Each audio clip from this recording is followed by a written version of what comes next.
Assalamualaikum warahmatullahi wabarakatuh. Perkenalkan, nama saya Anissa Kairani dengan NIM C1C022148. Di sini saya akan menjelaskan materi tentang aspek keperilakuan pada akuntansi pertanggungjawaban. Yang pertama yaitu tentang akuntansi pertanggungjawaban.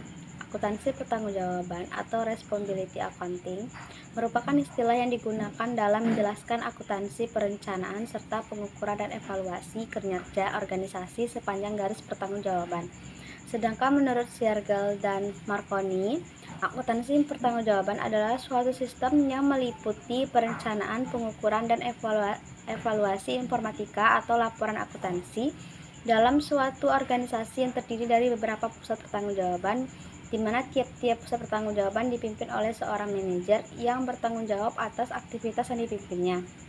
Lalu, kemudian jaringan pertanggungjawaban. Untuk memastikan fungsi pertanggungjawaban berjalan lancar, maka struktur organisasi perusahaan haruslah dianalisa secara hati-hati dan pertanggungjawaban atas pendapatan sebenarnya dan biaya ditentukan.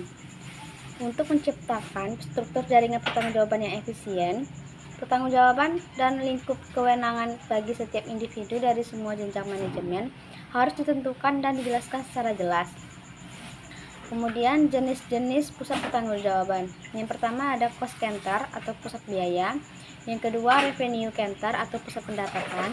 Yang ketiga profit center atau pusat laba. Dan yang terakhir yang keempat investment center atau pusat investasi.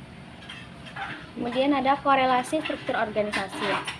A. Struktur vertikal. Tanggung jawab keseluruhan untuk fungsi produksi, penjualan, dan keuangan diberikan kepada wakil direktur yang mendelegasikan tanggung jawab mereka ke struktur di bawahnya sesuai dengan hierarki.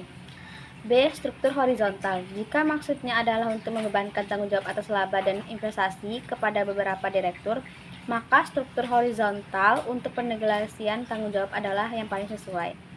Kemudian yang C, pemilihan struktur. Tidak satupun struktur tersebut di atas yang lebih superior.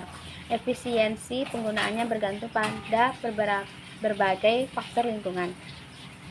Lalu perencanaan akumulasi data dan pelaporan berdasarkan pusat pertanggungjawaban. Yang pertama, responsibility budget atau anggaran pertanggungjawaban. Secara kronologis, kita akan membandingkan antara anggaran yang telah ditetapkan dengan pendapatan dalam segmen network. Hal ini akan menjadi dasar untuk mengevaluasi kinerja karyawan dengan unit organisasi. Yang kedua, data accumulation atau akumulasi data. Akumulasi data merupakan fasilitas perbandingan secara periodik dari berbagai macam rencana anggaran. Lalu yang ketiga, responsibility reporting, yaitu pelaporan pertanggungjawaban. Hasil akhir dari sistem akuntansi pertanggungjawaban adalah pelaporan pertanggungjawaban secara periodik atau laporan kinerja. Sekian presentasi saya akhiri dengan terima kasih.